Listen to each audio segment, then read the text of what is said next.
Police documents show that Patriots owner Robert Kraft visited a massage parlor and solicited a prostitute 2 times, including the morning of the AFC Championship game. Good evening, everybody. I'm Lee Goldberg. And I'm Lindsay Mills. Kraft is scheduled to be arraigned on April 24th, although he does not have to be present for that. Police in Jupiter, Florida today releasing documents which describe details of Kraft's visits, one on the afternoon of January 19th and another on the morning of January 20th. Police also claim to have video of the sexual acts, money exchanging hands, and Kraft getting out of a car that's registered in his name. There has still been no official word from Kraft since Friday, when a representative said that he denied being involved in any illegal activity. Now, a lot of the chatter on the internet has revolved around what is perceived to be a victimless crime. It was a 77-year-old man with a prostitute. What's the big deal, many have said. Well, Trisha Grant Gregoire is from Maine. She was trafficked here in our state when she was just 15 years old. We chatted today about how this high-profile case has brought a lot of attention to a topic that too many times people look the other way when they hear about it. Like with trafficking, people are all on high alert about it and all upset about it, but when it comes to prostitution, people don't understand that people that are living that life in prostitution oftentimes are being victimized over and over and over again, and oftentimes they're there against their will. They're there because they have no other options. And when people are coming in to purchase sex from people, they're not given a menu. They're not given some menu that says, okay, this person's this age and this age and this age. And they're not showing their birth certificates proving that that's their age. So when you're going in to purchase sex from somebody, you don't know what you're getting. You have no idea what that person's story is. You don't know if that person is there against their will or there because they want to be. I was 15 and being trafficked here in Maine, and they used my son against me. They used my son and said that if I didn't do what they told me to do, then they were going to have him taken away from me. Nobody asked. Not one of the people who came to purchase me ever asked me how old I was, or if I wanted to be there, or if I needed help. Not one of them. They got what they wanted and they left. Now, there are currently a couple of bills in the Maine legislature that would either make prostitution legal in Maine or wipe away the criminal records of minors who got arrested for prostitution.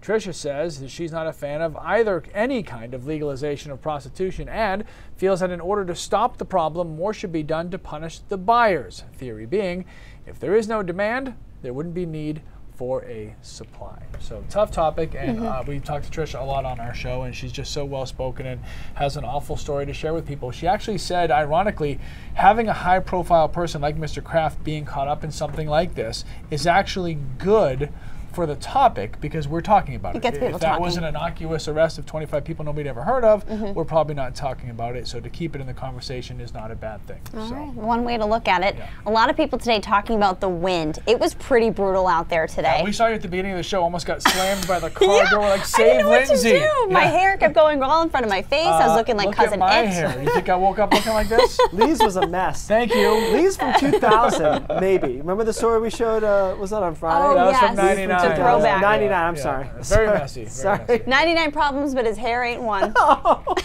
Sorry. Sorry. Ouch.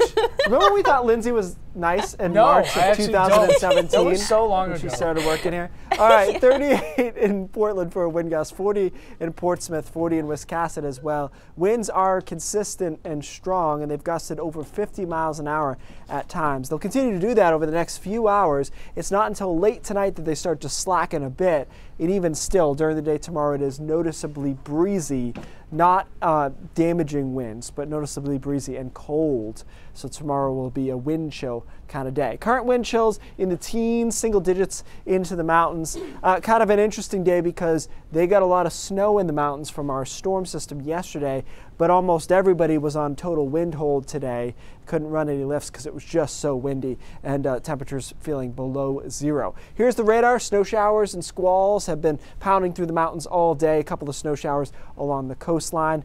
Guys, tomorrow is going to be a very cold day. We do have a little storm system to watch for Thursday. We'll talk about that in a few.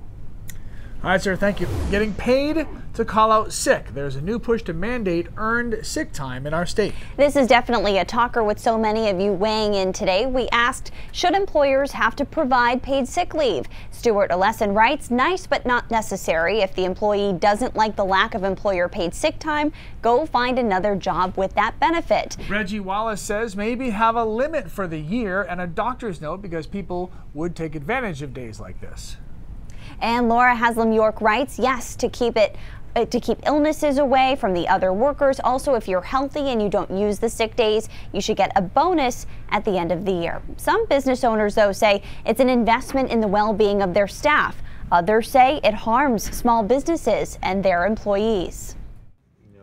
He's not aggressive at all. He's a wimp, really. Mowgli is the first to greet customers at Rainbow Bicycle in Lewiston. It's so funny. Gets bossed around by every dog. But the real boss at this bike shop says the key to success is not just taking care of customers, but his employees, too. It just seems to make sense to me to give somebody sick time. John Grenier has run the shop for 19 years and has 4 full-time employees.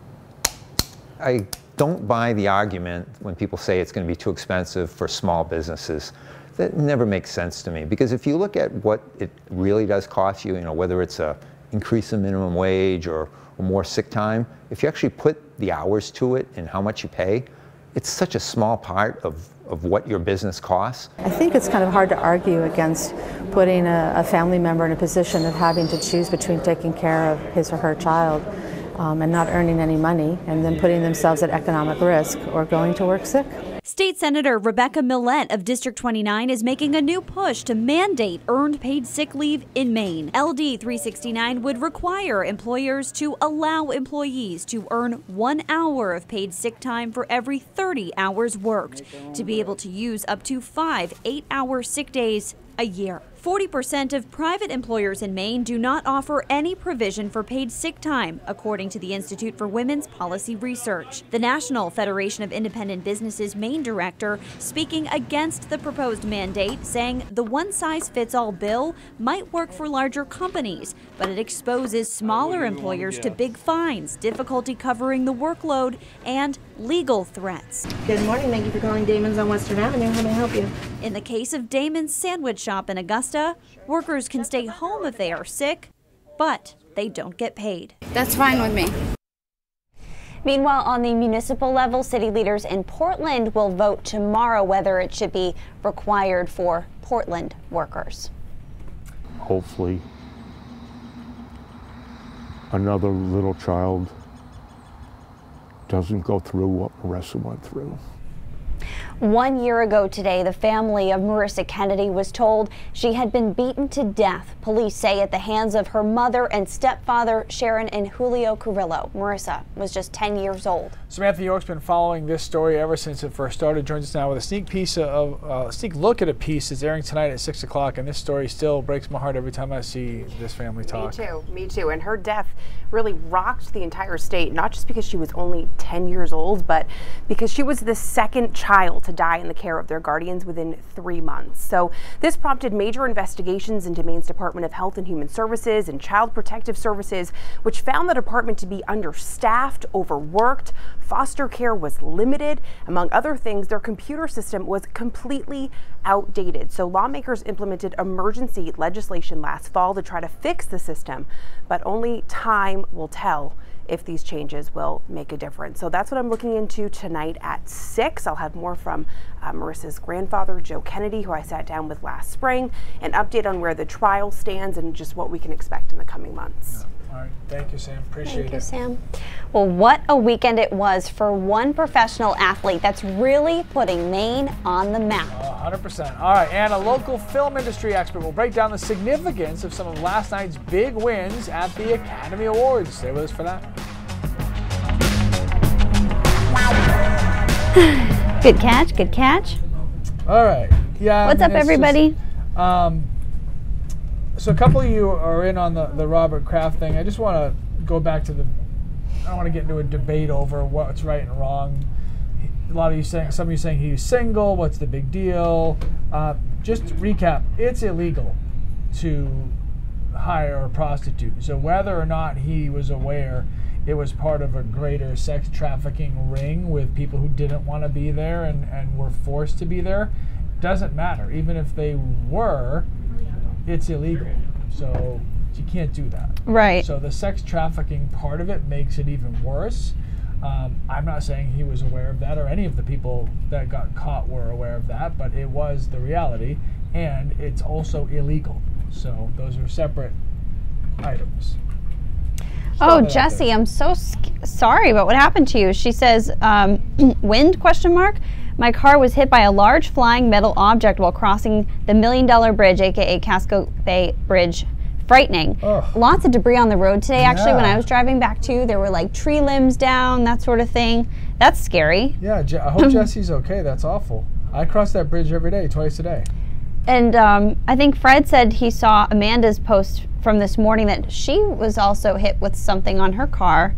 Huh. So got to check in with Amanda and make sure. Our Amanda? Yeah. Hold on. Is she over there? Wait. Amanda! Our viewers want to know if you're okay. They say they saw your car got hit by something. Yeah. Are you okay? Amanda's okay. Huh? Clean off your car, she said. Public service message. A lot of people very worried about you today, Amanda. There you go. Question answered. That's an ask now. You ask, we answer. Oh, okay. Yeah. And it dented the car. Wow.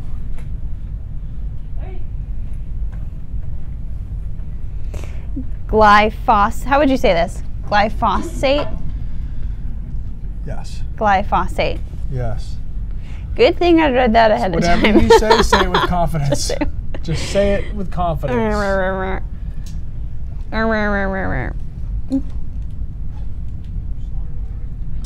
Fred says, let's concentrate on the monsters that force those young women into the sex ring. Like Tricia said, if there's no demand, there wouldn't be a need for supply. So crack down on the people who are buying.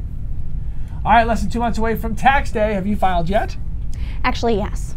Mainers who got refunds last year, we're not really celebrating as much as other states. According to cardrates.com, Maine had the third lowest average tax refund.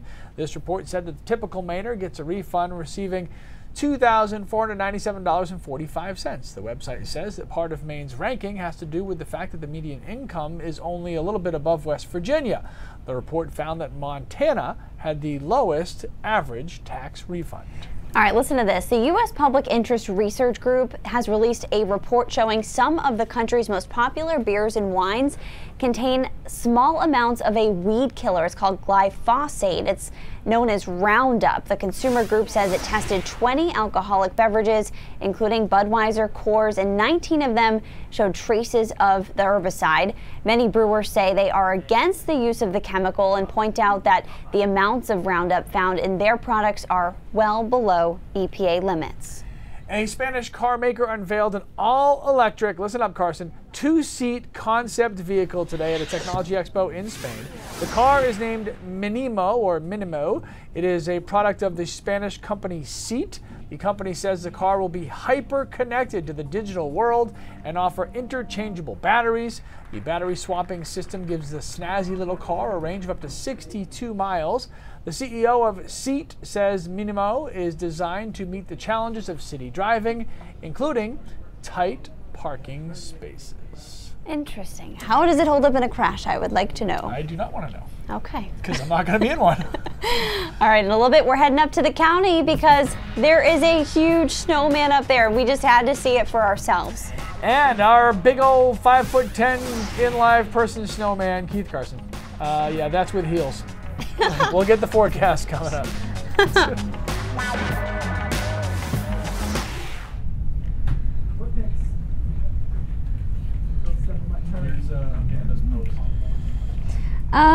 There it is. All right, guys, so this is Amanda's post from earlier today that we were talking about.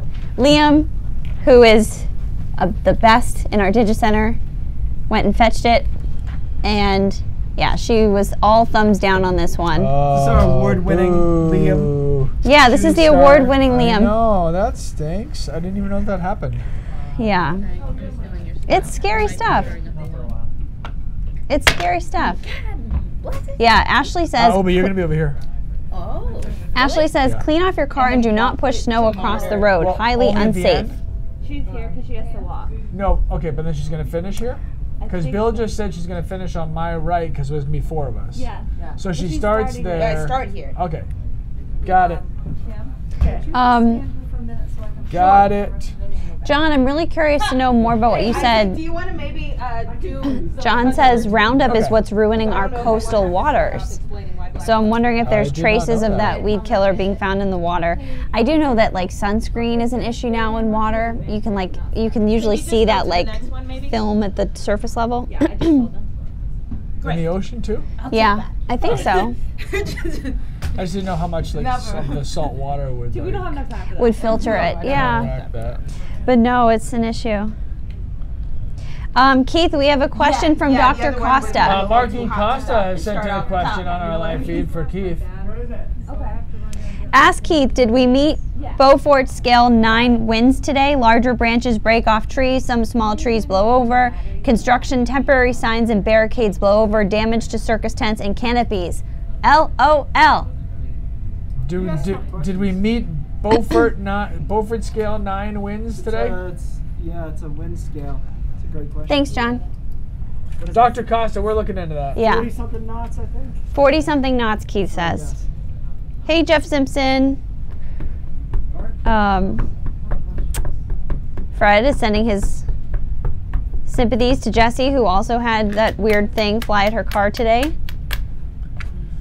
I mean, it was like a 2 hands on the steering wheel kind of driving day. It was intense. It was like this. Did you go to Lewiston? Yes. I went to Lewiston. Oh my gosh. No, it's for her. Was I there before you though? You were. Yeah. A lot of you saying it was windy in other places like Sanford.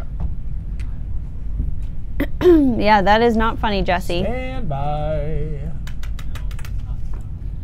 The Entertainment Awards season officially ended last night with the 91st Academy Awards ceremony in Hollywood, California. There were some shoe-in winners and major upsets. Cameron O'Brien is here to walk through it all for us. Hey, Cam. Hey, yeah, so the Oscars was pretty different this year from years past because it was hostless. There was nobody hosting the show, so that meant no gimmicks, no performances and stuff like that. But it paid off because 12% increase in viewership from last year. We're talking 29.6 million people watching the show, and they were tweeting about it too, so we put it up here on the side. And Ava DuVernay talked a little bit about Green Book and what the background of that story is. And then Jordan said, I was pleasantly surprised how dignified, mostly nonpartisan the show was this year, so they were happy about that.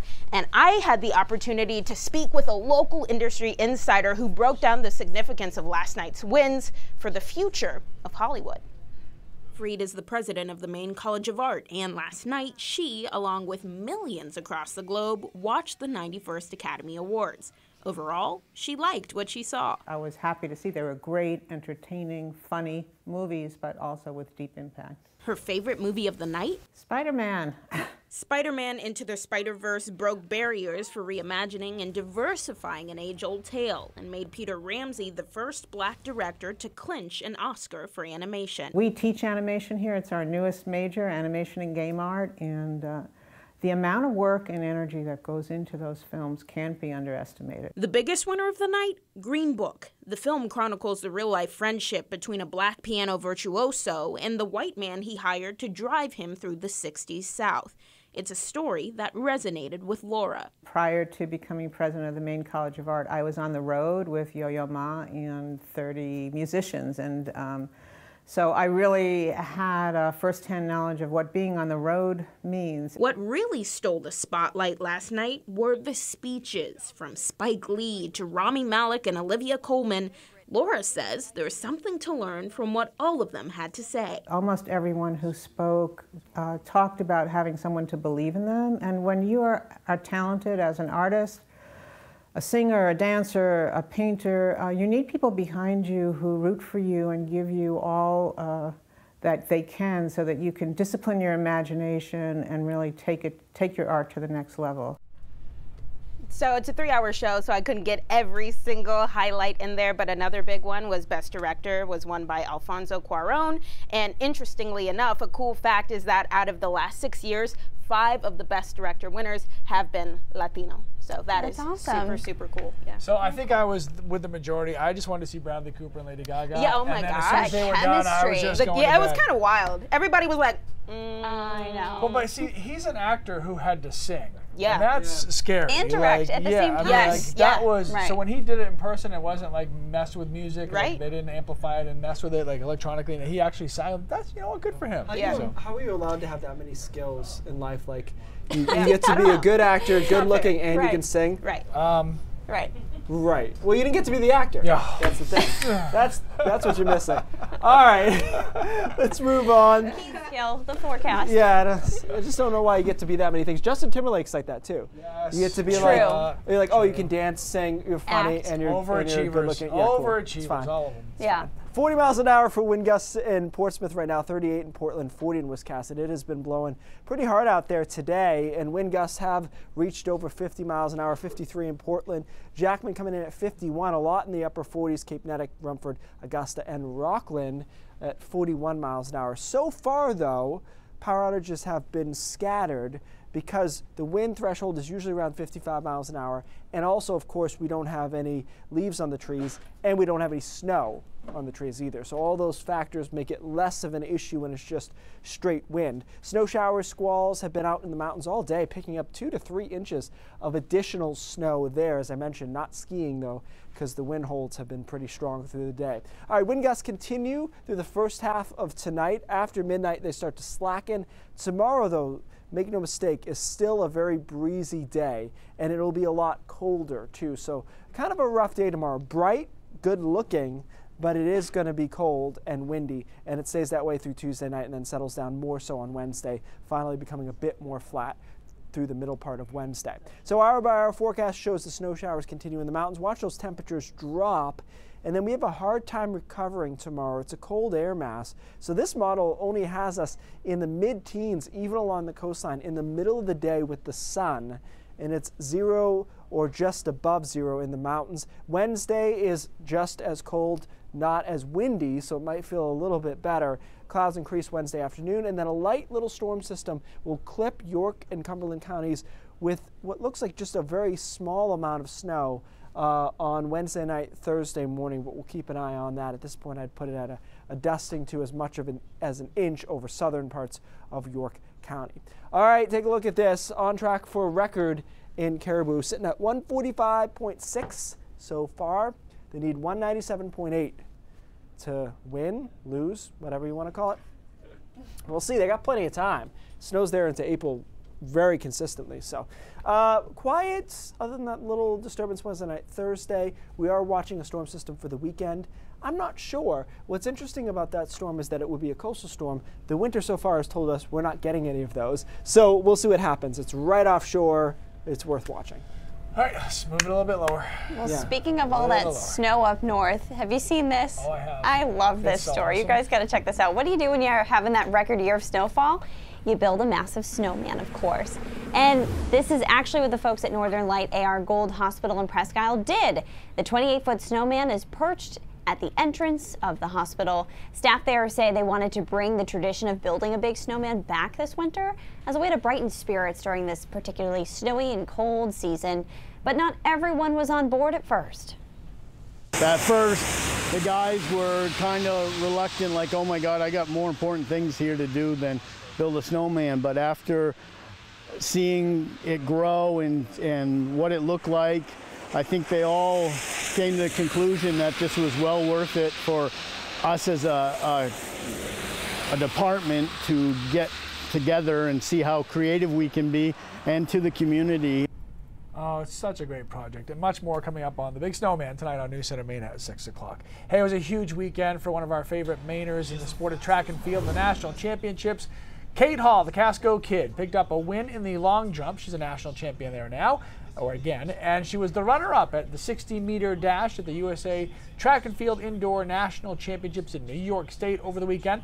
The Casco native will now set her sights on the 2019 World Championships, and of course, the big picture item is a shot at qualifying for the 2020 Olympic Games in Tokyo. She lost that 60-meter by a hair, and it's not even her best event. So a national championship for Kate, and then a runner-up in the 60-meter. Pretty How good exciting. weekend. Yeah, great stuff. Definitely. Cool, cool. A lot more coming up on News Center Maine at 5:30. Pat Callahan is here with a preview. Hey, Pat. Hi, Lindsay and Lee. The season's snowmobile death toll has risen once again after a couple of fatalities over the weekend. We'll have the latest on that for you. Sarah Richards is facing a murder charge in the death of a woman in Owl's Head late last week. News Center's Clay Gordon will tell us about Richards' first appearance in court on that case today. And a lot of customers have lost faith in Central Maine Power because of serious billing problems. But in his first TV interview, the president of the company says he believes they are turning things around. We'll hear from Doug Hurling. All that and more coming up in just a couple minutes on News Center at 5:30. Thanks, Pat. Stick with us. Raindrops when we come back. All right, we got a couple to get here. Hold on. Hey, Travis. Okay, Marissa. No, he has a private jet, first of all. Second of all, from the time he was at the massage parlor until the time the game started, there was a 7-hour difference, so he had plenty of time to get from Florida to Missouri. And they have record how long. By the way, he was actually there. Like, they have video of him. I was gonna say. They have his car with his license plate and video of him getting in and out of the car. It was him. He was there. So it's not debatable. They have a timeline. Kathy doesn't care what he did, when he did it, or how much he paid. Let the old man do that. Well, Kathy, just to recap an earlier story, that's illegal. And the women who were there forced against their will probably do not feel as nonchalantly about it as others. Sure, it's the human trafficking element that's connected to this as well that is also way, way, way serious. Also, it's a sports team. Like the lengths that people are willing to go to, it seems like in New England to defend the owner of the Patriots because they like the team is ridiculous. No, this has nothing to football team, and it doesn't even necessarily doesn't reflect on the rest of the team. On him Unless as a person. There. I mean, you can judge or not judge him for what he chose to do. It doesn't take away that he's given away $400 million to charities, and but in this instance, you can be a good person, but he made a right. really bad mistake. So let's just call it what it is. We don't have to. Yeah, twice exactly. I mean, twice that we know about. Twice that we know about. At this point, like you said, the Patriots, So I'm just saying. The Patriots doesn't make him an awful person. I'm not going to support him or his cause any less than I would have before. But he made a mistake, and it's illegal, and he needs to be accountable. Allegedly. Okay, good. When my kids screw up, I still love them. Right. They just make mistakes. But they don't do that. Oh no, I don't mean that kind of mistake. But as a good parent, you don't justify everything they do. Of course not. You can't just pretend everything's okay because you like the people. Amanda, my angry rant? We just showed it. A lot of people very upset for you. Mm-hmm. Oh my gosh. Yeah, we showed it. I didn't even it's know no about joke. it. Well, I take the highway every day. You can come in. They're all talking about you. Take the highway every day. Remember when she used to not be a quitter? You're dodging that all the time. All the time. It's like 30% of people on the road. Please clean up your car. Should be illegal. By the extender. It isn't a lot of Yeah. Yeah, not here apparently. Yeah, a little step stool if you can't reach. Something before this, though, right? I don't know. I don't think so. Isaac, don't we have something first? Are we doing the beer thing? No, just this. Okay, so this is probably going to surprise you. Even people who know me didn't necessarily know this. So Facebook reminded me 10 years ago today, this was my status, February 25th, 2009. I was giving a speech about how global warming is a myth. Now, this is blocked out because this is my private Facebook account, and I'd like to keep it that way. But this is 10 years ago today, and I was giving a speech at a college about how global warming was misconstrued and not real. 10 years ago today. And so what's interesting about this, a couple things. I think a lot of people come at me when I'm an advocate for climate change as I am now and say, well, you're just indoctrinated with this from the beginning, and you have to believe this and whatnot. I was completely on the other side. But what I did, as I point out in this tweet here, I went and read all this, not all the studies, but all the studies I could reasonably myself instead of taking people's synopsis of them.